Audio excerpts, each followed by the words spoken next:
अगर मैं आपसे कहूं कि राम अयोध्या में नहीं पैदा हुए थे तो आप भी यकीन नहीं मानेंगे, क्योंकि जिनके जन्म को लेकर सुप्रीम कोर्ट में बहस हुई हो, बाबरी मस्जिद को गिराया गया हो, फिर उनके जन्म के बारे में कैसे यकीन करेंगे। लेकिन मैं ये बिना सिर पैर की बात नहीं कर रहा, ना ये मेरी मनगढ़ंत बात है, बल्कि इतिहास ऐसा कह रहा है। राम का जन्म अयोध्या में नहीं बल्कि अफगानिस्तान के हेरात में हुआ था। राम के जन्म को लेकर कई लोगों ने कई दावे किए हैं। एक ताज़ा दावा तो उस वक्त ही किया गया जब अयोध्या में राम मंदिर को बनाने के लिए ज़मीनें खरीदने का सिलसिला चल रहा था।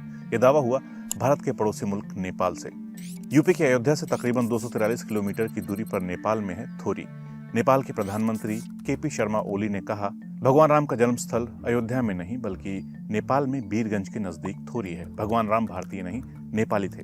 असली अयोध्या भारत में नहीं, नेपाल के बीरगंज में है ना कमाल की बात।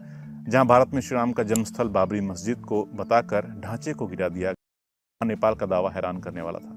लेकिन इसके पहले के दावों पर जाएं तो इतिहासकारों ने अलग अलग राम का जन्म स्थान बताया है। किसी ने अफगानिस्तान कहा, किसी ने ईरान, तो किसी ने हरियाणा। लेकिन इन सब में मजबूती से और गंभीरता से जिसने दावा किया, उस इतिहासकार का नाम है श्याम नारायण पांडे। उन्होंने 1992 में किताब लिखी। किताब का नाम है एंशिएंट जियोग्राफी ऑफ अयोध्या। इस किताब में श्याम नारायण ने दावा किया कि वर्तमान में अफगानिस्तान में एक शहर है हेरात। ये अफगानिस्तान के पश्चिम में है और हेरात व्यापार का केंद्र रहा है। यहाँ से पश्चिम के देश भारत और चीन के साथ व्यापार करते रहे हैं। इसी हेरात शहर में राम का जन्म हुआ था। इसी के साथ ही उन्होंने किताब के इंडेक्स में 3 टाइटल दिए: अयोध्या इन वेस्ट बंगाल, अयोध्या इन नेपाल और Ayodhya in Thailand and Laos. 5 साल बाद 1996 में भारतीय हिस्ट्री कांग्रेस के 58वें सत्र में उन्होंने historical Ram distinguish from God Ram का पाठ किया। श्याम नारायण ने इस पेपर में वैदिक ग्रंथों का हवाला दिया और अपने दावे को पुरातात्विक खोजों से जोड़कर सही साबित करने की कोशिश की।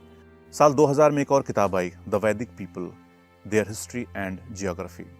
इसके लेखक हैं राजेश कोचर। राजेश ने भी राम जन्मस्थान अफगानिस्तान ही बताया। उन्होंने लिखा, अफगानिस्तान की हरी रुड या हेरात रिवर ही मूल सरयू नदी है और अयोध्या इसी के तट पर थी।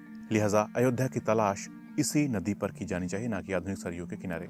मौजूदा सरयू के किनारे के बारे में लिखा, इसका नाम सरयू बाद की पीढ़ियों के अप्रवासियों ने अपनी मातृभूमि की याद में रखा। राजेश कोचर दावा करते हैं कि राम के पूर्वज पश्चिमी अफगानिस्तान, पूर्वी ईरान इलाके में ही रहते थे। 1998 में पुरातत्वविद MVN कृष्णा राव ने भी एक दावा किया। उन्होंने राम का जन्म स्थान हरियाणा में बता दिया। हरियाणा में बनावली नाम से एक हड़प्पा कालीन जगह है। ये सूख चुकी सरस्वती नदी के तट पर है। उसी को राव ने राम की जन्मभूमि बताया। राव ने यह दावा सिंधु घाटी सभ्यता के विभिन्न अवशेषों में पाए गए शील मोहरों पर शोध करने के बाद किया। राव का दावा है कि 1700 ईसा पूर्व मध्य एशिया में सुमेरिया के लारसा में एक शक्तिशाली राजा ने शासन किया था। रिमसिन नाम का वो राजा ही वास्तव में राम थे। सुमेरिया, एलम और सिंधु नदी तक फैले हुए एक क्षेत्र तक उनका शासन था। वो यही नहीं रुके, उन्होंने एक कदम आगे बढ़कर एक साहसिक टिप्पणी की। उन्होंने कहा, 1975 में प्रख्यात पुरातत्वविद ब्रजवासी लाल के नेतृत्व में अयोध्या क्षेत्र में एक खुदाई की गई। 1980 में इसे अचानक बंद कर दिया गया क्योंकि यहाँ कुछ भी नहीं मिला था। एक झटका साल 2015 में all India Muslim personal law board के अब्दुल रहीम कुरैशी ने दिया। उन्होंने एक पेपर में फैक्ट्स ऑफ अयोध्या एपिसोड प्रकाशित किया। इसमें दावा किया कि राम का जन्म पाकिस्तान के रहमान ढेरी में हुआ था। उन्होंने अपनी रिसर्च को साबित करने के लिए ASI के एक पूर्व अधिकारी जस्सू राम के लेखन का हवाला दिया। आखिर राम कहाँ पैदा हुए, इस बारे में जब फ्रंटलाइन ने एक इतिहासकार DN झा से सवाल किया तो उन्होंने जवाब दिया, जन्म स्थान शब्द किसी भी ग्रंथ में मौजूद नहीं है। स्कंद पुराण एक अनाकार ग्रंथ है और इसकी रचना 14वीं शताब्दी से लेकर 18वीं शताब्दी तक चली। सिर्फ 18वीं शताब्दी के अंतिम चरण में जन्मस्थान का जिक्र है। तो जन्मस्थान का विचार 19वीं सदी की उपज है। ये देखना अहम है कि पहले के काल में हमें अयोध्या से कोई मूर्ति नहीं मिली। यूपी के म्यूजियम में 2 या 3 कैटलॉग हैं, एक लखनऊ, एक इलाहाबाद और एक फैजाबाद यानी अयोध्या में। किसी भी कैटलॉग में राम का उल्लेख नहीं है। अब अहम सवाल आता है, तो क्या राम मंदिर तोड़कर बाबरी मस्जिद बनाई गई थी? इसका जवाब तो रामचरितमानस तक में नहीं मिलता। तुलसीदास का जीवन काल 1511 से लेकर 1623 तक रहा और मुगल बादशाह बाबर का जीवन काल 1483 से 1530 तक रहा। तुलसीदास ने राम और अयोध्या का सुंदर और जीवंत वर्णन किया है, लेकिन उन्होंने ये कहीं नहीं लिखा कि राम मंदिर को तोड़ा गया। साल 2009 में फ्रंटलाइन को दिए इंटरव्यू में इतिहासकार BN झा कहते हैं, बाबरी मस्जिद का निर्माण मुगल शासक बाबर के दौर में उनके सैन्य अफसर मीर बकी ने 1528-29 में कराया।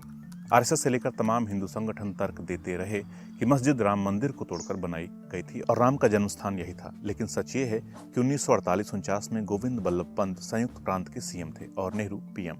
उसी दौर में मस्जिद में मूर्तियों को रखकर चमत्कारिक घटना बताया गया था। तब से लेकर साल 2019 तक विवाद रहा और अब जब सुप्रीम कोर्ट ने राम मंदिर विवाद पर फैसला सुना दिया तो राम मंदिर के निर्माण का रास्ता साफ हो गया। मगर इस सवाल का जवाब कोर्ट में भी अधूरा ही रह गया कि क्या मंदिर को तोड़कर मस्जिद बनाई गई थी। लेकिन बीएन झा के मुताबिक पुरातात्विक सबूतों से पता चलता है कि पूरे उत्तर प्रदेश में 17वीं सदी के आखिर से 18वीं सदी के शुरुआत तक विशेष तौर पर राम को समर्पित कोई मंदिर नहीं था। लेकिन साउथ इंडिया में ये चोल काल से मिलते हैं, लेकिन उत्तर भारत में नहीं मिलते। 12वीं शताब्दी के राम के 2 या 3 मंदिर मध्य प्रदेश में पाए जाते हैं, लेकिन उत्तर प्रदेश में नहीं, बिहार में नहीं और ना ही उड़ीसा में। 13वीं शताब्दी में उत्तर भारत में राम मंदिरों का प्रचलन आम हुआ। कैसा लगा आप लोगों को ये वीडियो और आप क्या सोचते हैं कि राम भगवान का जन्म कहाँ हुआ था? इस बारे में जो भी आप सोचते हैं वो कमेंट कर सकते हैं। मिलते हैं अगले एपिसोड में बहुत जल्द। नमस्कार।